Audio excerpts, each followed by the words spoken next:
At 73, Lewie Wickham continues to do what he's done for the last 61 years, write and play music in taverns, at county fairs, barn dances, for weddings, for friends and neighbors across New Mexico. Through the 70s and 80s, Lewie and his brother Hank were fixtures in Albuquerque. There's a bunch of oak outrunners living down a mile from Magadones in the hole. Johnny feels back home. When the sun comes up again, Lewie's journey has taken him through the twists and turns of changing musical tastes, but through it all, the roots of his music remain strong. The song is everything. If the music's going to come through you, it's going to come through you. And the music is a gift to give.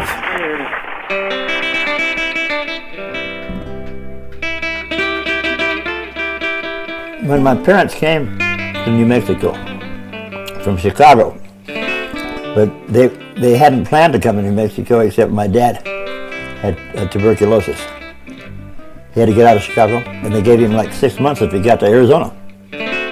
But they stopped in Grants, and my dad fell in love with Malapai, with the area. And he said, "This is home. If I'm going to die, this is where I want to do it."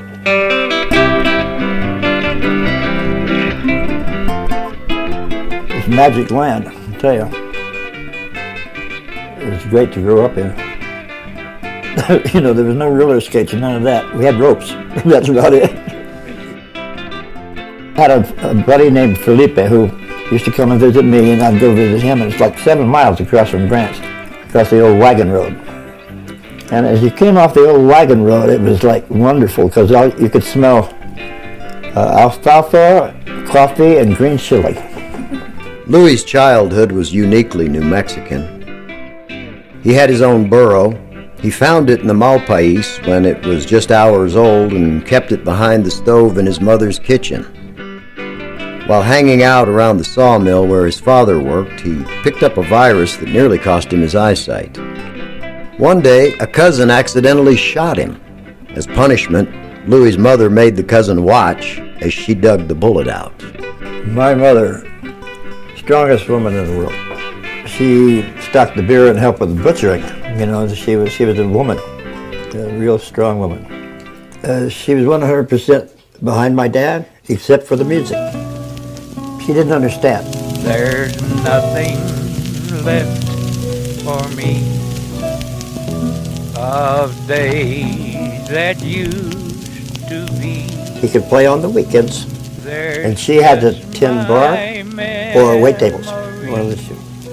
She had to go with him to every gig.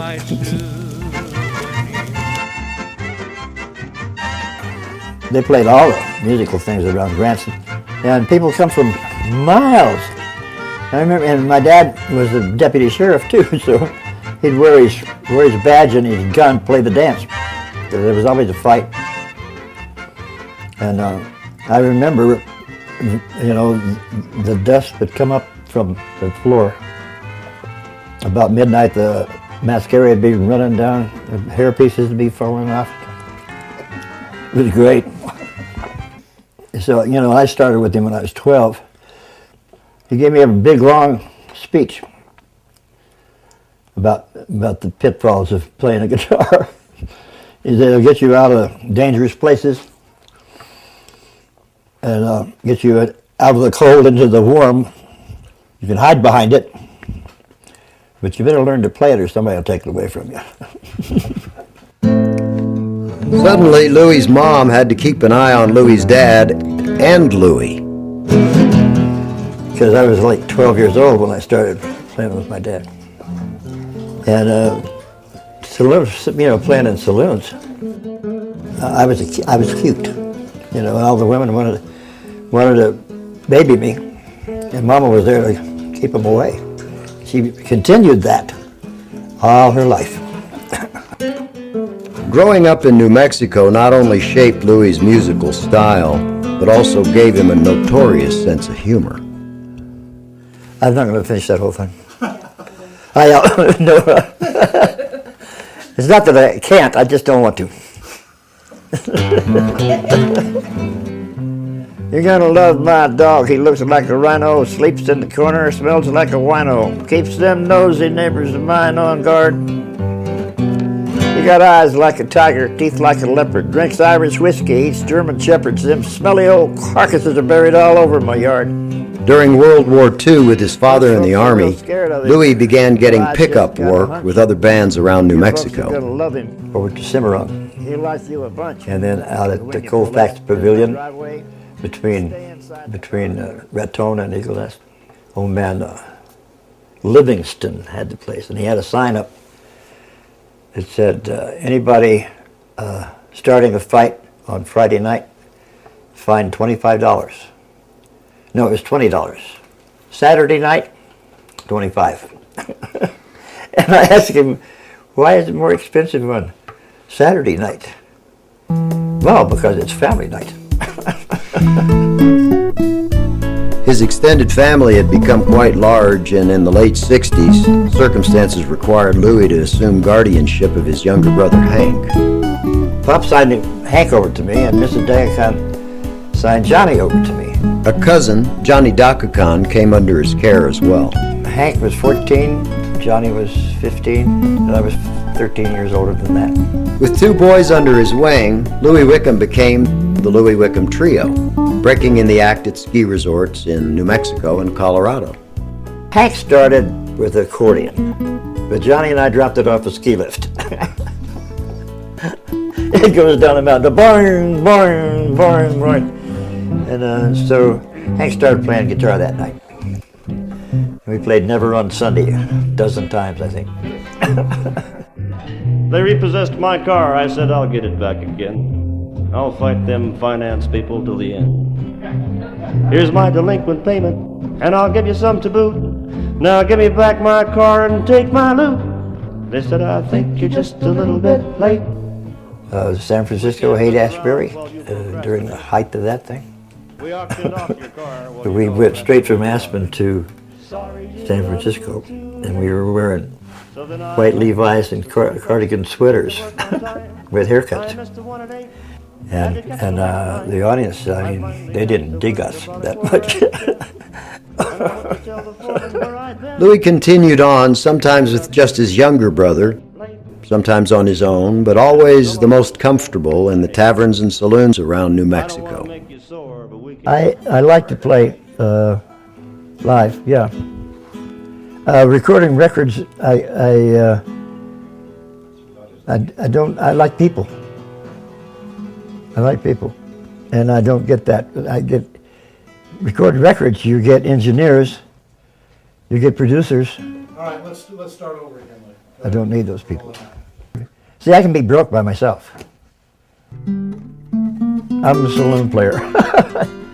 And if I'm playing a bar and I do a song that hits the guy at the end of the bar that just got out of the joint or something, right, and he comes and tells me, God, that song got to me, man. That's what I like. Over the years, Louie became one of the best and most prolific songwriters in New Mexico. A master of the story song, he's mostly known for tight, humorous lyrics, but he can also craft deeply emotional songs. I've written all kinds, and some of the best music I've written is self-serving. It came down as a profound revelation. Songs that you feel like you want to write to express yourself. They should be self-serving. You start writing songs about things you don't know anything about, they might not be the best songs. That is the source of all creation. Meant for you and I alone, sent from above. I was home all alone when it happened. I was deep in sleep, peacefully serene. when your face consumed a space where I was napping, nestled gently into place inside my dream. It kind of frightens me in a way. You got to have that breath. Of course, I've had asthma all my life. In that time is place and time. Now I don't have enough breath to sing my own songs hardly. But you know, I have to tell a story. I can't hold the note out. I can deliver a tune, but I can't stand up under any criticism as far as voice goes. But I don't care.